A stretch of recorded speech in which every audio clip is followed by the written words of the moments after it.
Price Lord.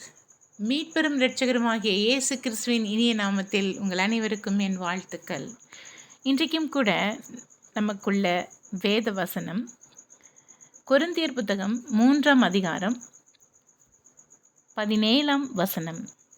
கர்த்தரே ஆவியானவர், கர்த்தருடைய ஆவி எங்கேயோ அங்கே விடுதலையும் உண்டு.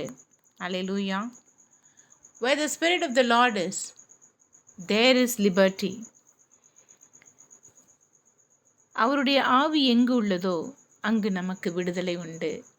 அப்பொழுது ஆவியானவர் நம்மில் இடைப்பட்டால், நம்மில் தங்கினால், நம்மில் குடிகொண்டால், நம்மில் செயல்பட்டால், எத்தனை பிரச்சனைகள் நம் மத்தியில் இருந்தாலும் அதற்கு ஒரு விடுதலை கிடைக்கும்.